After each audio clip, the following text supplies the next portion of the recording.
Hello student आप सभी का स्वागत है आज के इस वीडियो में, जिसमें हम लोग क्वेश्चन बैंक के अब आगे का प्रश्न करेंगे। ठीक है, क्वेश्चन बैंक का लघुत्तरीय प्रश्न है 2024 ए और प्रथम पाली में पूछा गया है। यहाँ पर शायद आप लोगों को चमक रहा होगा क्योंकि लाइट इधर दूसरे साइड में लग गया है, तो खैर कोई बात नहीं। यहाँ पर 2024 ए लिखा है और ये प्रथम पाली है।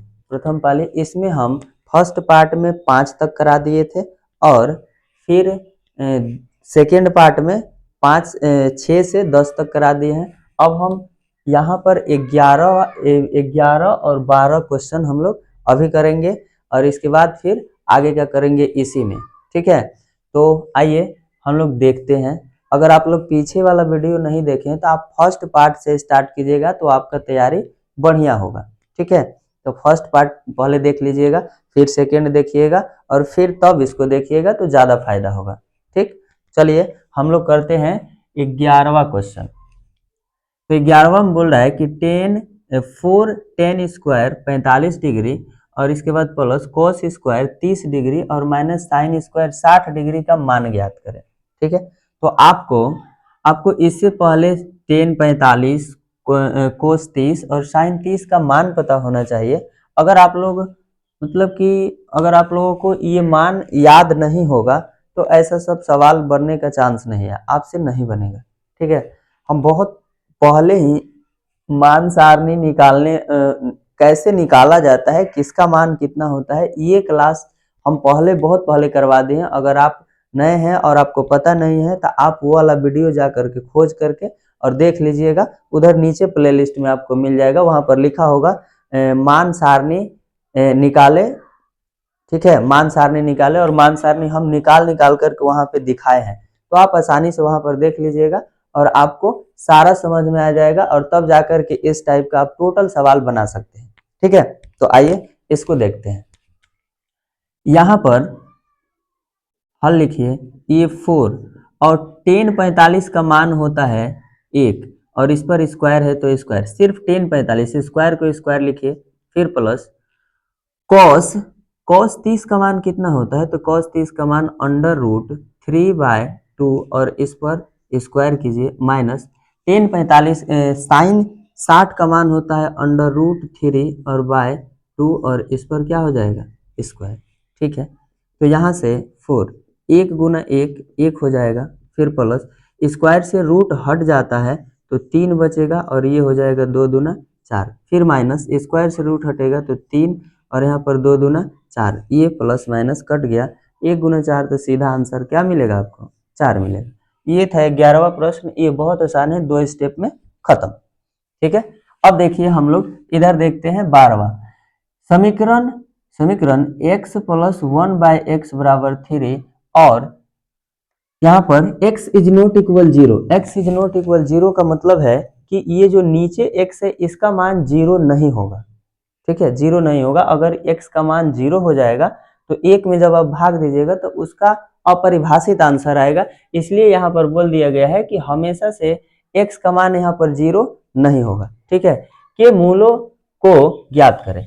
तो सबसे पहले आप क्या कीजिए, इस समीकरण को लिखिए, x + 1/x = 3। यहाँ पर 1 मान लीजिए, ये x एलसीएम में आ जाएगा तो यहाँ पर एक बार भाग दीजिएगा तो x होगा, x गुना x क्या हो जाएगा x² प्लस x से x कटेगा 1 हो जाएगा और यहाँ पर 3, यहाँ 1 मान लीजिए नीचे, तो ये हो जाएगा x², 1 गुना 1 तो 1 होगा और ये हो गया 3x, मतलब x वाले को इधर लाइए, x² माइनस का 3 और प्लस का 1 बराबर 0।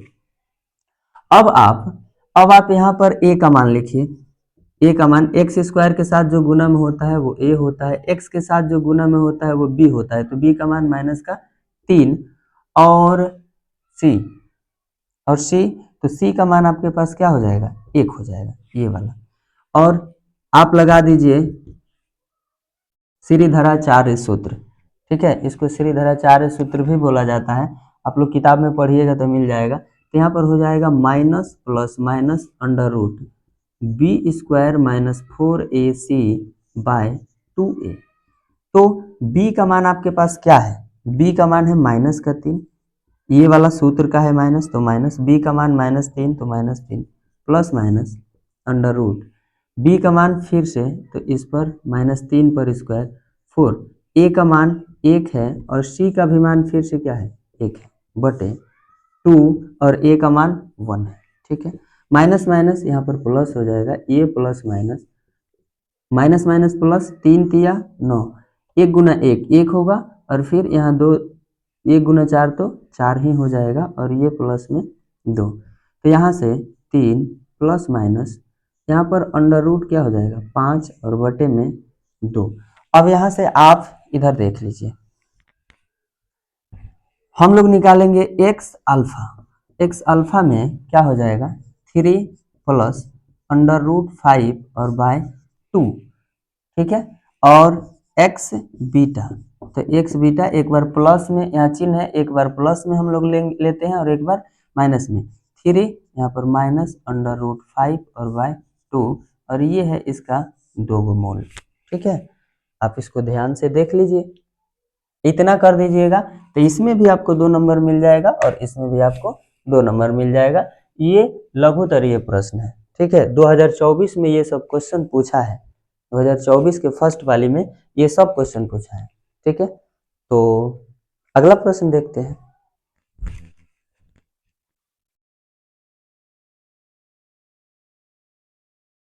तो आइए 13वां प्रश्न है, एक घनाभ की लंबाई चौड़ाई एवं ऊंचाई क्रमशः 26 मीटर 14 मीटर और 6.5 मीटर हो तो घनाभ का पसर पृष्ठीय क्षेत्रफल क्या होगा।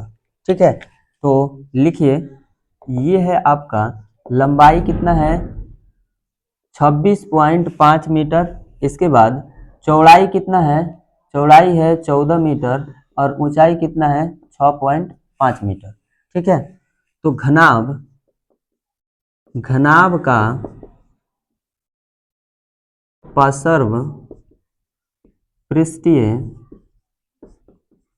क्षेत्रफल बराबर 2 इंटू एल गुना बी गुना एच और एच गुना एल, 2 इंटू लंबाई कितना है 26 गुना 14, फिर 14 गुना 6.5 प्लस 6.5 गुना एल का मान 26 कर दीजिए गुना, 14 गुना 26,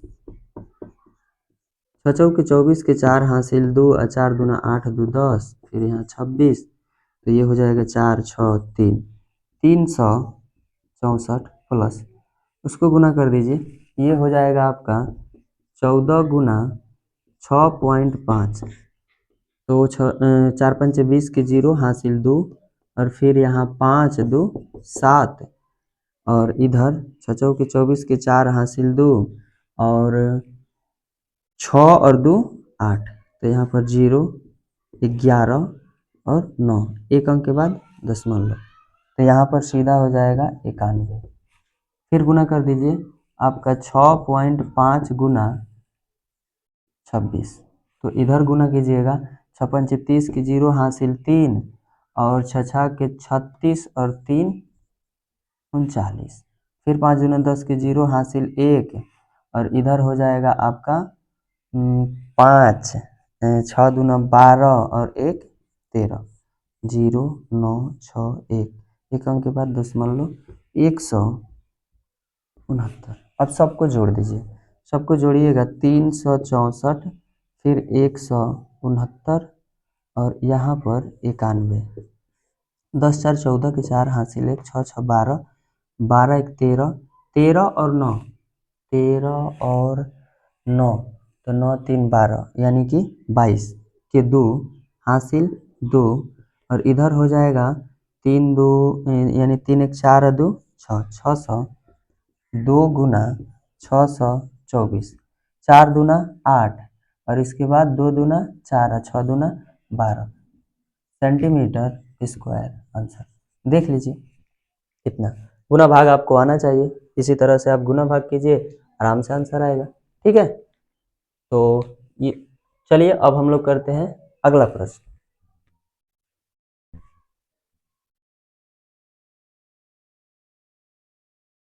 चलिए देखिए, तो ये है 14वां प्रश्न।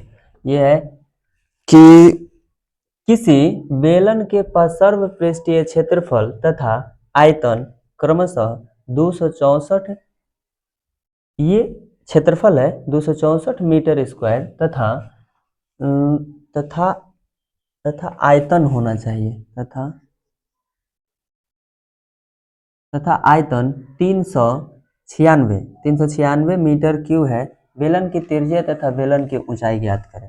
ध्यान से आप देखिए, हल हम कर रहे हैं। हमें पहले दिया है बेलन का सर्व पृष्ठीय क्षेत्रफल कितना है, 264 है। ध्यान से समझिएगा कि बेलन के सर्व पृष्ठीय क्षेत्रफल हमें दिया है कितना, 264। इसके बाद 264 मीटर स्क्वायर और बेलन का, उसी बेलन का आयतन हमें दिया है कितना, 396 मीटर क्यूब।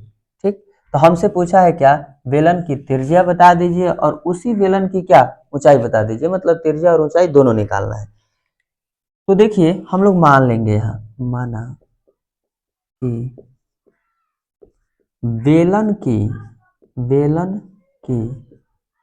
माना कि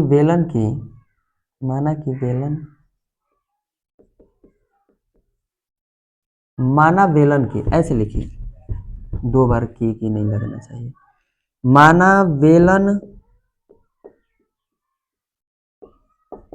की त्रिज्या बराबर r तथा ऊंचाई बराबर h है। r और h ही होता है इसमें। ठीक, तो हम लोग लिखेंगे पहले बेलन का सर्व पृष्ठीय क्षेत्रफल बराबर हमें कितना दिया है, 264 मीटर स्क्वायर। तो बेलन का सर्व पृष्ठीय क्षेत्रफल होता है 2 पाई आर एच, मतलब बेलन का वक्र पृष्ठीय क्षेत्रफल हो गया और ये इतना के बराबर है। इसको मान लेंगे समीकरण फर्स्ट। इसके बाद बेलन का आयतन 396, यहाँ देखिए 396 मीटर क्यूब है। बेलन का आयतन होता है पाई आर स्क्वायर एच, ठीक है, और ये हो गया 396 के बराबर, और इसको मानेंगे समीकरण सेकेंड। देखिए बाबू, आपको सूत्र पता होना चाहिए, बिना सूत्र के आप कुछ नहीं कर पाइएगा। मैथ में सूत्र बहुत जरूरी है। अगर आपको सूत्र पता होगा तभी आप दिमाग लगा पाइएगा कि सवाल कह क्या रहा है और किस टाइप से बनाना है। अगर आपको सूत्र पता नहीं तो फिर समस्या है।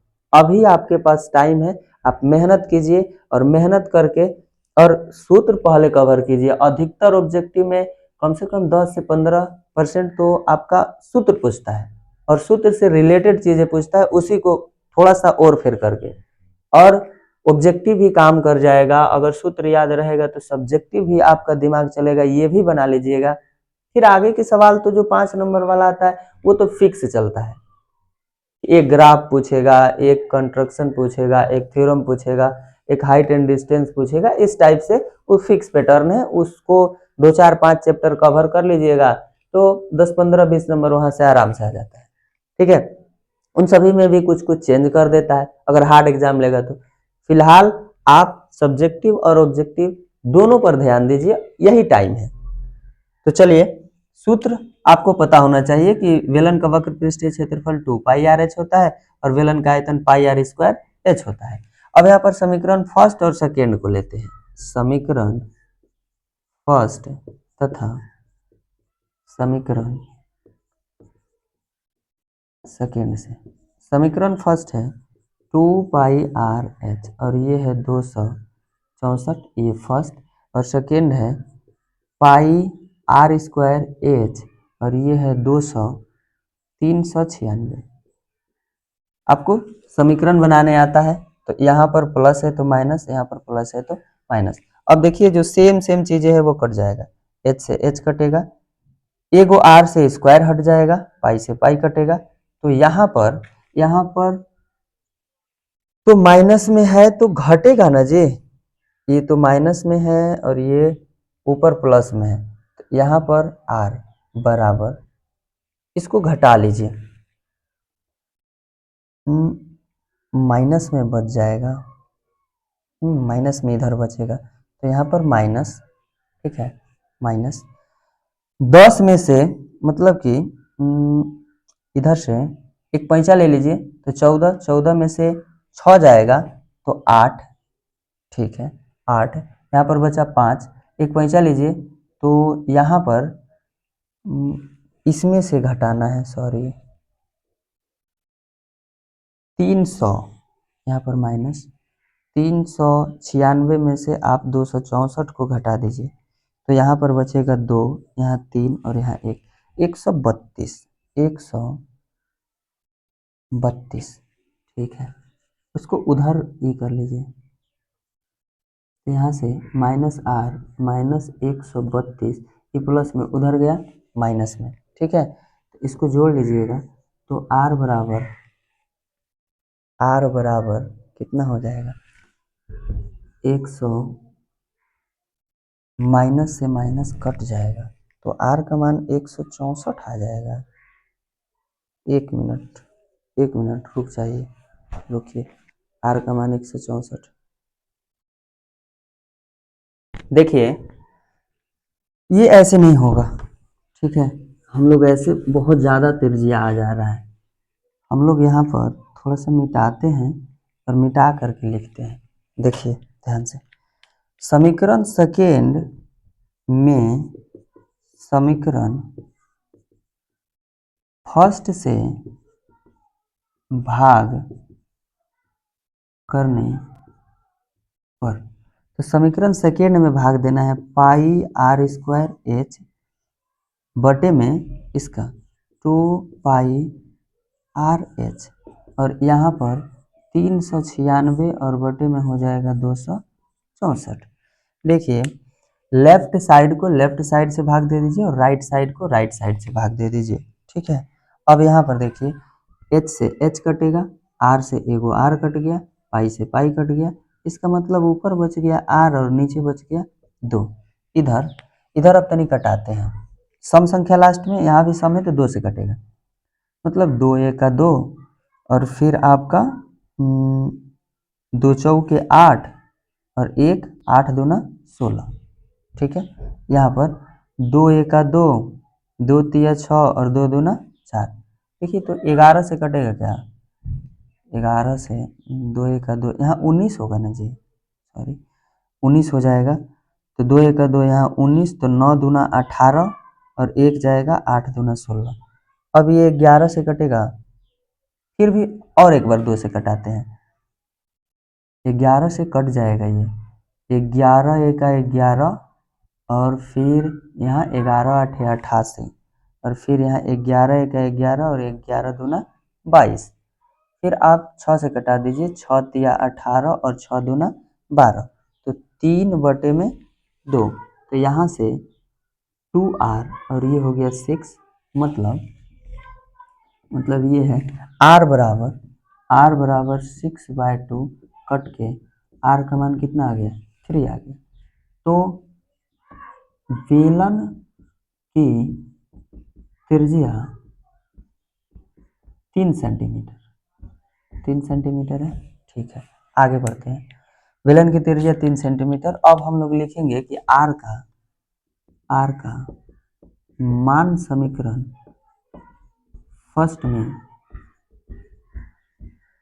रखने पर, तो समीकरण फर्स्ट हमारे पास ये है 2 पाई आर एच बराबर 264, तो 2 पाई के मान 22/7, आर का मान कितना है जी, आर का मान है हमारे पास 3, और ये हो गया एच और ये हो गया 264, ठीक है। तो 22 दूना 44 कर लीजिए, और ये 3 गुना में एच और बटे में 7, 264।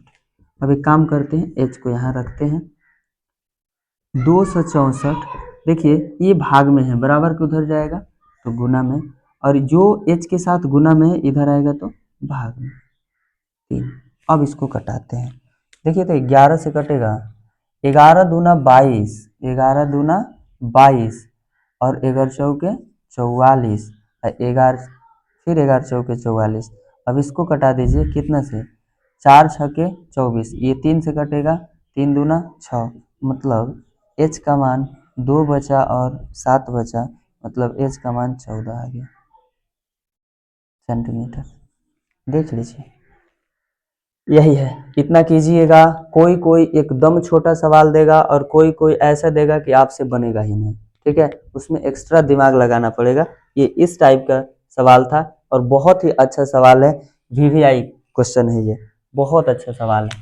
आप इसको ध्यान से पढ़ लीजिए और पढ़ करके इस टाइप का क्वेश्चन आएगा तो आप आराम से कर सकते हैं, कोई दिक्कत नहीं है, ठीक है। चलिए हम लोग क्वेश्चन अगला करते हैं। देखिए, अगला सवाल है हमारे पास 15 नंबर, किसी शंकु की त्रिज्या 7 √7 सेंटीमीटर, तिर्यक ऊंचाई है उसका 21 सेंटीमीटर, तो शंकु का आयतन ज्ञात करें। ये सवाल बहुत आसान है, आप ध्यान से देखिए। एक शंकु बनाइए, पहले एक शंकु बनाइएगा, तो ये है आपका, और इसकी ऊंचाई दिया है, इसकी ऊंचाई दिया है 21 सेंटीमीटर और इसकी त्रिज्या दिया है कितना, 7 √7 सेंटीमीटर, ठीक है। तो हल, आर का मान 7 √7 सेंटीमीटर, एच का मान 21 सेंटीमीटर, तो हो जाएगा आपका शंकु का आयतन, शंकु के आयतन बराबर क्या होता है, 1/3 पाई आर स्क्वायर एच। देखिए, बेलन का आयतन होता है पाई आर स्क्वायर एच, अगर आप उसमें 3 से भाग दे दीजिएगा, 1/3 मतलब 3 से ही भाग दे रहे हैं, तो 3 से अगर आप भाग दे देते हैं तो ये हो जाएगा शंकु का आयतन, 1/3, पाई के मान 22/7 और आर का मान 7 √7। अब चाहे तो इस पर स्क्वायर कर दीजिए या फिर इसी को 2 बार लिख दीजिए, तो 2 बार लिख दिए। एच का मान है 21, ठीक है, 7 तिया 21 हो गया और 3 से 3 कट गया, तो यहाँ पर 22 बचेगा। 7 सते 49 और गुना 7 गुना √7 गुना √7, अगर आपको ऐसे समझ में आता है तो 49 कर दीजिए, फिर उसका वर्गमूल निकाल लीजिए, 49 का वर्गमूल 7 होता है, और नहीं तो √7 जब गुना होगा तो आंसर सीधा आपको क्या आएगा, 7 आएगा। क्यों जी, ऐसा क्यों होता है, √7, देखिए इस पर भी पावर 1 है, इस पर भी पावर 1 है, बेस बराबर होता है तो पावर जुटता है, ठीक है, तो 2 घात हो गया। अब रूट का मतलब होता है 1/2, 1/2, और यहाँ पर 2 से 2 कट गया, 7 का घात 1 बचेगा, इसका मतलब है 7 होगा, ठीक है। ये सब ऐसा सब मतलब कि कई बार ये समस्या आएगा, अगर आपको आता है तो बहुत अच्छा, नहीं आता है तो देख लीजिए। बेस बराबर होता है ए पर पावर एम गुना ए पर पावर एन बराबर ए पर पावर एम प्लस एन का सूत्र लगा, और ये हो गया आपका प्लस में दोनों जुट गया, और ये हो गया 2, और रूट का मतलब होता है हाफ, आधा, तो 1/2 कट गया, यहाँ पर घात 1 बचा यानी कि 7। मतलब है कि हम 2 गो अंडर रूट वाले अंक को गुना करेंगे तो जितना अंदर है एगो उतना हो जाएगा, ठीक है। जैसे कि √7 गुना कर रहे हैं तो अंडर रूट दोनों का हट करके सिर्फ एगो 7 हो जाएगा, तो इतना सारा काम ना करके डायरेक्ट एगो 7 लिख दिया जाता है, तो यहाँ पर हम लोग 7 लिख दिए। 22 गुना 7 9 63 के 3 हासिल 6 और 7 के 28, 28 और 6 34। अब इसको आप गुना कर दीजिए 22 से, ठीक है। 7 9 63 के 3 हासिल 6 और 7 के 28, 28 और 6, तो इधर 2 यानी कि 34, सही है। 343 गुना 22 मतलब 3 दूना 6, 4 दूना 8 और फिर 3 दूना 6, फिर 6 8 6 6 8 और 6, तो यहाँ पर 6 8 6 14 के 4 हासिल 1, 8 और 6 14 और 1 15 के 5 हासिल 1 6 1 7, मतलब 7,546 सेंटीमीटर क्यूब इसका आंसर हो जाएगा। अब आप देख लीजिए, हम भी थोड़ा सा मिला लें, ठीक है। हाँ, 7,546 सेंटीमीटर एकदम करेक्ट है, ठीक है। तो आप लोग देखिए इसको, देख करके और लाइक शेयर कमेंट बस वही कीजिए, और बताइए आपको अच्छा लगता है तो ज़रूर कमेंट कीजिए, लाइक कीजिए और शेयर कीजिए अपने दोस्त भाई जो भी आप लोगों के साथ में पढ़ने वाले हैं दोस्त यार, उसमें शेयर करके और उनको भी बताइए ताकि उनको भी फ़ायदा मिल सके। ठीक है, और तैयारी एकदम जम के करना है, एकदम बेस्ट तरीक़ा से। ठीक, मेरे ऊपर है क्वेश्चन बैंक के लघुत्तरीय और दीर्घोत्तरीय क्वेश्चन कराना मेरे ऊपर है। हम आप लोगों को एकदम करा देंगे एग्जाम आते आते। ठीक है, अभी थोड़ा छोटा छोटा बना रहे हैं वीडियो, फिर हम लोग आगे भी बड़ा बड़ा करेंगे। चलिए, तो थैंक यू, बाय।